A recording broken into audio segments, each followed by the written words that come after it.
everybody. So, last time I spoke to you guys about the injustices that happened to me during COVID.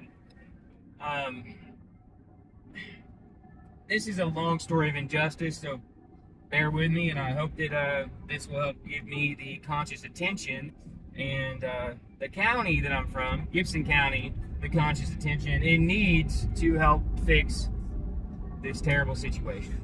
So, I just taught you guys how I got evicted during COVID. That was in 2021. So, I guess let's kick a person while they're down kind of thing. So I no longer really have a place to live. Move in with a friend. Regardless, I'm on my way back from Evansville one night, which is like 30 minutes south of where I grew up, is Gibson County. I'm come back into Gibson County. Indiana. Come back into Princeton. And yeah, this is in Indiana, for anybody who doesn't know.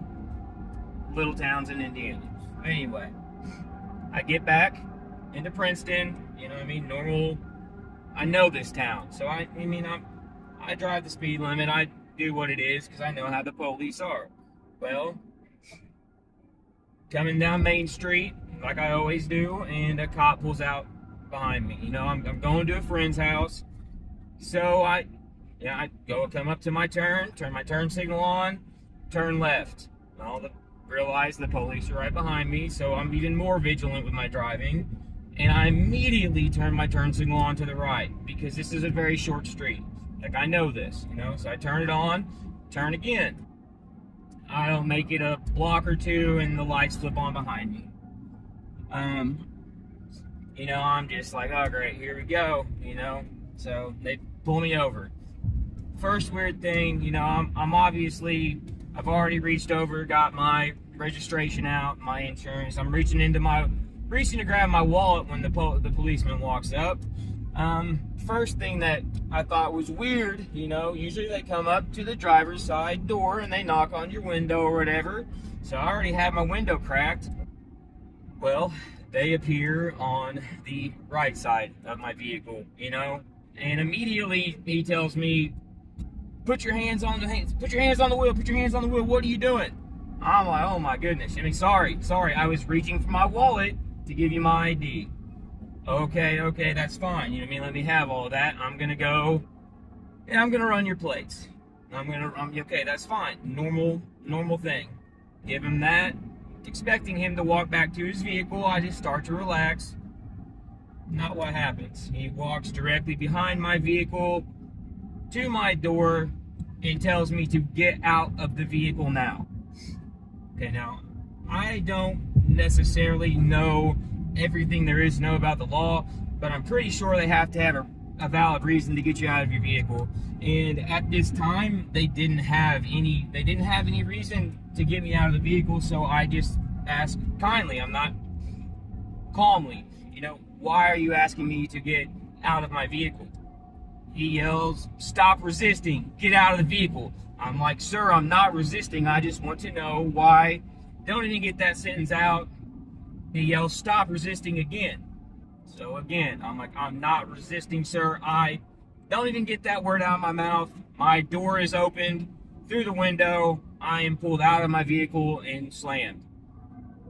Okay, this is not going very well, No idea what I did wrong. No idea why I'm being pulled out of my vehicle. No idea why I am on the ground, The cop pulls me up. About that time, I think he may have figured out that he did something kind of wrong, because he didn't really say much else. He just kind of pulled me to the side and sat me on the sidewalk and I guess called for backup, 20 so minutes go by and a cop car pulls up. Person gets out of that cop car, another major flag. Whenever they walk up to each other, I literally watched them turn their body cams off. Now this is completely illegal. The entire reason they have the body cams is to protect both sides in those situations, So they turn them off and they have a conversation, turn them back on, and then they come and talk to me. First time they said anything to me, and they asked me if I know why I am being arrested for resisting arrest. And I'm like, no, I really don't know. You know what I mean? I wasn't resisting arrest. I don't even know why I got pulled over in the first place. And that's the very first time they told me why I was pulled over, which their thing was that I didn't turn my turn signal on. I mean, I was in time. I turned my turn signal on too late. I wasn't the 150 feet before my turn. That's still no reason to arrest you. Regardless, though, or pull you out of the car. I still know this isn't right because, again, I knew they were behind me, so I was definitely on top of my turn signals and doing everything correctly. Well, so again, then they asked me if they can search my vehicle. I mean, I am not hiding anything, but I tell them no. I'm pretty upset at this point. Like, no, you've already pulled me out of my car and slammed me. Like, no, you can't search my vehicle. Why are you going to search my vehicle? And then they start asking me if I have weapons in my car. And I'm like, excuse me, what are you talking about? So then he goes to say that the reason he was going to pull me out of my vehicle was because I had a pocket knife in my cup holder, and that was a weapon. And I'm like, excuse me, sir, like, you're allowed to have knife. And this was a Swiss Army knife. The baby little red Swiss Army knives that are like 2 inches long, okay? So this is now this officer's excuse for why he pulled me out and slammed me.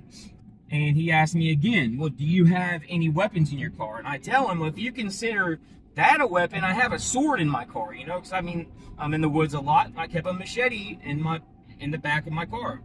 He asked again, well, can I search your vehicle? I tell him no. Well, they go about searching it anyway and tell me I am going to jail for resisting arrest. Which, again, I don't feel like I resisted arrest, and I don't believe that I did at all. I'm going to finish that one. That's pretty much it. Wait, you're drinking.